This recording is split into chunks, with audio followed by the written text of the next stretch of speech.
Welcome to my first ever video on my YouTube channel. It's going to be an interesting one just because speaking into a laptop that's not speaking back is kind of curious. But nevertheless, welcome to my Asia range model video.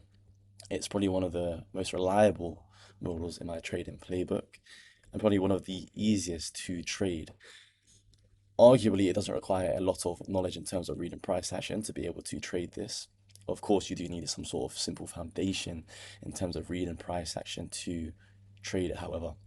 First, we'll start off with defining what the Asian range is. So, Asian range is between 8 p.m. to 12 p.m. Eastern Standard Time. You can simply convert this into your local time zone by typing it into Google, but for me, this is 1 a.m. in the morning, so I live in London, to 5 a.m. in the morning. Again, like I said, you can easily convert this by just typing 8 p.m. and 12 p.m. Eastern Standard Time into Google or AI for that matter. The Asian range most of the time consolidates, thus creating liquidity on both sides of the range. So you have buy side here, and then you would have something like sell side here. A lot of the time, not every single day, but in most weeks, you'll get a manipulation of one side and then an expansion away. The same thing with sell side, you get a manipulation of one side and then a expansion away.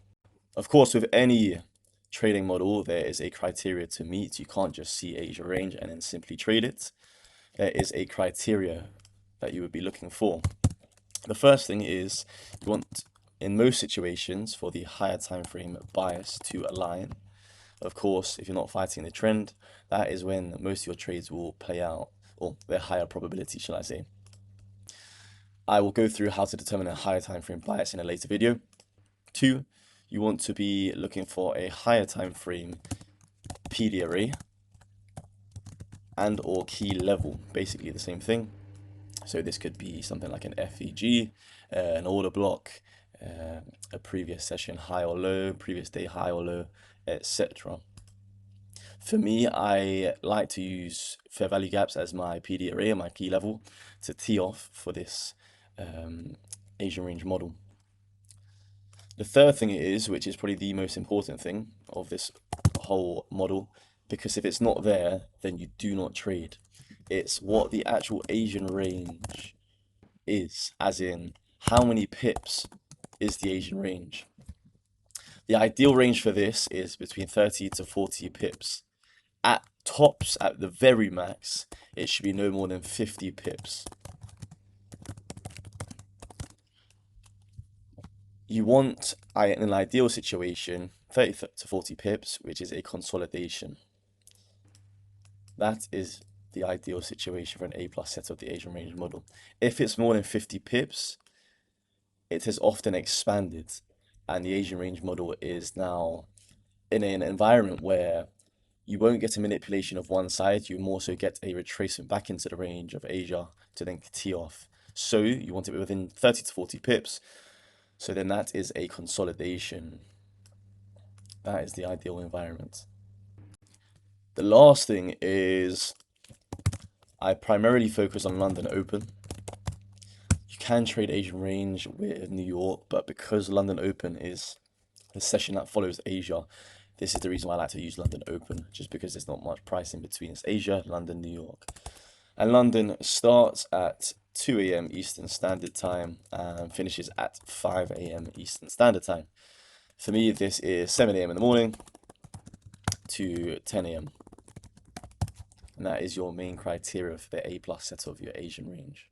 So as the first example, a lot of the time I like to use the daily time frame and the 4-hour time frame. So here we have an untapped 4-hour fair value gap, and then we would use that to key off. So the next thing that you do is you mark out the Asia range high and low. So here we have the Asia range high,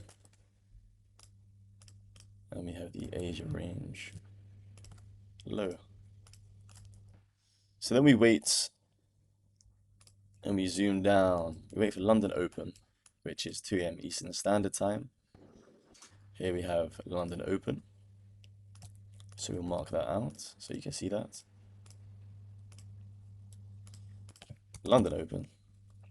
And then you wait for a manipulation of one side. So here my higher time frame bias is bearish because we are in 4-hour bearish order flow, sorry. We wait for a tap into the PD array, as I said. You also have Asia that's less than 30 to 4, less than 30 pips. So that is a consolidation profile. So here we know it's okay to trade. So you wait for a sweep, and here we have the sweep. So we've marked that out here. Then you drop onto the lower time frame. You wait for that to realign with the overall higher time frame bias. For most situations, I wait for a change in the state of delivery.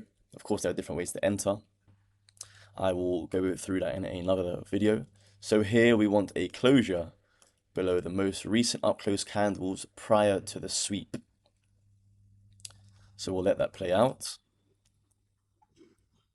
So as you can see here, we get another sweep of this minor buy side of London. So that's another sweep. So what we'll do here is we use the other up close candles as our confirmation for the change in the state of delivery. So again, we'll wait for that. Always wait for confirmation. There's your confirmation there. Your change in the state of delivery. A lot of the time, you can enter as soon as the change in state happens. So as soon as it closes through, that's where you enter. So then you would put the stop at the high, and then you would target opposing range liquidity. So as you can see here, this is less than 1R. For me, I like to aim for at least 1.5R at the very minimum. So what you would do here is you mark out other areas of liquidity that you could possibly target. So as you can see here, we have sell side at this low, and we also have sell side at this low on the daily. Drop back down, and then we target. We can even aim for in between for a 2R, like so. Then you let the trade play out.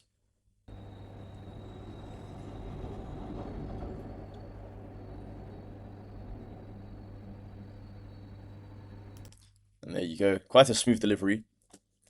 A lot of the time you get retracements back inside, but there's no need to fear. It's just simply mitigating lower time frame fair value gaps. So now we go into the next example. As I said, you want the high time frame to be aligned with the lower time frame. So here we are in 1 hour bearish order flow. So this is your 1 hour fair value gap. Then we drop down ever so slightly to then wait for the sweep. As you can see here, Asia buy side has already been ran. However, it's not a convincing close back inside the range. So as I said before, we wait for London open to happen, which is 2 AM Eastern Standard Time. Don't forget to mark out sell side, which can be one of the targets. And then let's wait for 2 AM Eastern Standard Time. So we wait for London open to start, as I said, which is 2 AM Eastern Standard Time. So here, as you can see, a massive move off of London open immediately. This is why I say to wait for London open. So London open, we'll mark that purple, like so. You get a sweep of the highs again.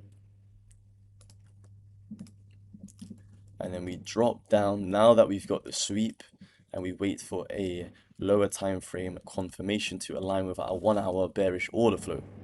So as I said, most of the time I wait for a change in the state of delivery, which is here, which is the most recent up close candles that swept the high.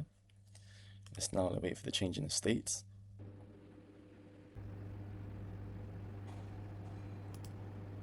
There is the change in the state of delivery. So you can immediately enter as soon as we get it close below, which would be here. Or you can wait for the price to tap back in, which doesn't happen a lot of the time. It entirely depends on how you would like to execute. So here, stop loss at the high, which is about 10 pips, which isn't a large stop loss at all. And there's nothing wrong with that at all. So then we target external ranges of liquidity. So here we have Wednesday low. And we also have, sorry, I should have marked that as blue. And Asia sell side. So we can target Wednesday low, which is a 3.6R simply off of this Asia range model. So let's let this play out.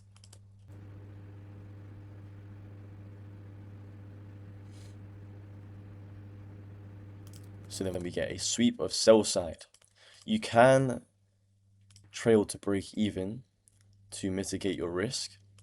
But a lot of the time, well, not a lot, but sometimes price can retrace back to your entry and then continue down. So because Asia is quite a tight range, I either keep my stop loss at the high until price develops higher time frame PD arrays on like the 50-minute or the hour, or I just simply reduce my risk. I don't fully collapse the risk. So you could drop your risk to this high here instead. That way you've already reduced your risk as price is delivering. And now let's let price continue. Like I said, mitigating fair value gaps. Heavy sell-off during the 8 a.m. candle in London. And price is tagged. So that's a 3.6R.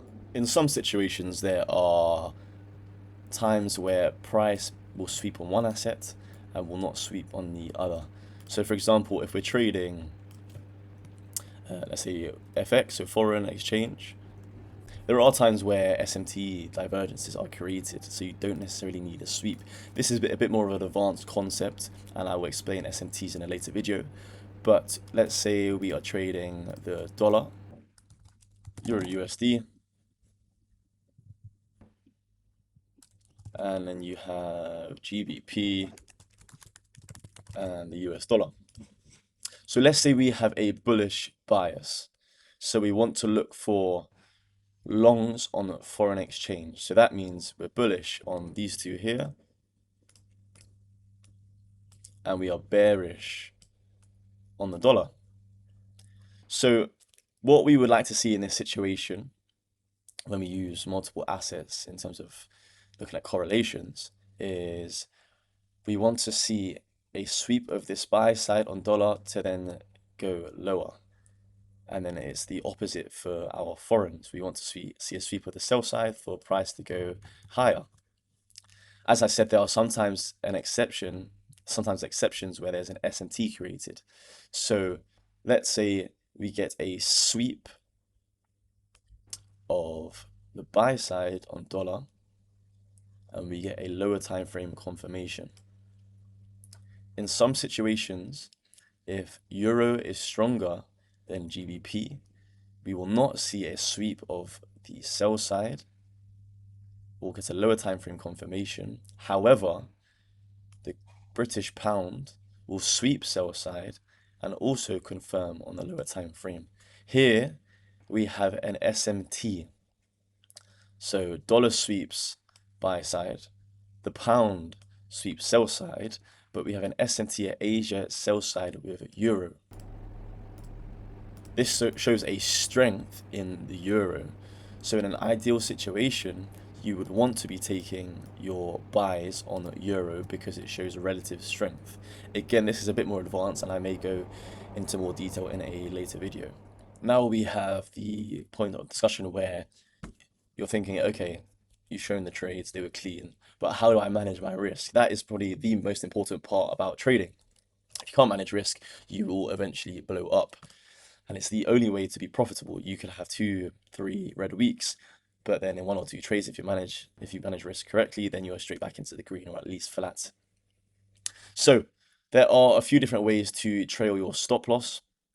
One is above or below the most recent short-term high. So as price moves, let's say we have Asia here, and then we have Asia sell side here, and then we have previous day low down here, and we are bearish. So price sweeps buy side, we have our lower time frame confirmation, and then we enter a short. Stop is at the high, and then we target previous day low as our high time frame target. As price develops, it will create new short-term highs, like so. So as you can see here, sweeps out liquidity and creates another short-term high. Here, we can trail our stop loss. So that way, we're reducing a risk whilst price delivers. Same thing again, price will carry on moving. Let's say we get to New York, retraces, sweeps a high, and then continues. Same thing again, sweep of the high, you can now place your stop loss at the most recent short-term high. And then the trade plays out. This way you have your stop loss in profit, so it doesn't even matter if price does retrace, it takes you out, but price will eventually deliver towards your higher time frame target. The second way to trail and manage your risk and trail your stop loss is to go to break even once Asia has been swept. So again, let's use this example here. So we are bearish, we get a sweep of the buy side, lower time frame confirmation, and let's move this out just for visual purposes. We enter short, stop loss at the high, and we target down here as we did before. Buy side, sell side. So previous day low.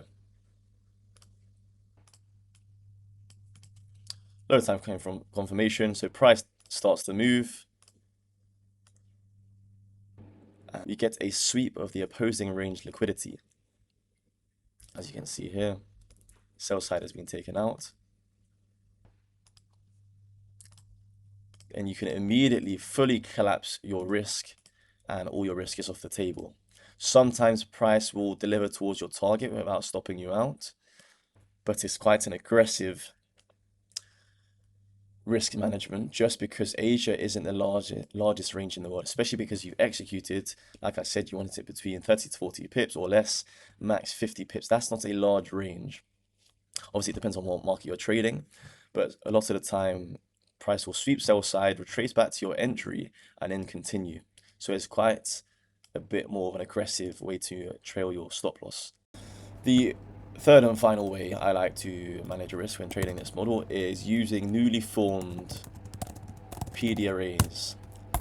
So when you're bearish, you do not want to see your bearish PD arrays that are formed to be violated. Same when you're bullish, you do not want to see your bullish PD arrays that are formed to be violated, especially if you're truly bullish. So again, we'll use the same example. Sweep buy side, get your lower time frame confirmation, and then you target opposing range liquidity. Let's say your previous day low is down here. So as price develops, it should be forming new PD arrays, especially if price is fully bearish in this scenario. So a lot of the time I like to use fair value gaps. So you make a fair value gap here. So I now don't want to see this PD array to be violated. So what you could do here in this situation is you place your trail stop loss above the PD array. So then price continues, works back into the PD array, continues, and then forms another PD array. Same thing again, I now move my stop loss lower as price delivers because I now don't want to see this lower PD array to be violated. So stop loss above this fair value gap. Now you let price deliver again. You may get another movement up in towards it and then down towards your target. So let's summarize now. There are some key principles to summarize. So a higher time frame bias, trading with a daily bias. It's the same with any trading model. If you're trading with a higher time frame bias, then your trades are a lot higher in probability. So higher probability. If you trade against the trend, obviously, then you're fighting an uphill battle. I'm not saying you can't trade it, but in this circumstance, it's definitely a lot better to align with it. Then you have Asia range. Like I said, you want it to be between 30 to 40 pips, at max 50 pips. Any more than that, then it's expansion.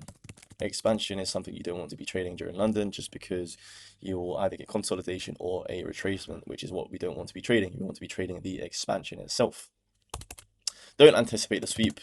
I've done it many times in my past. Never anticipate sweep.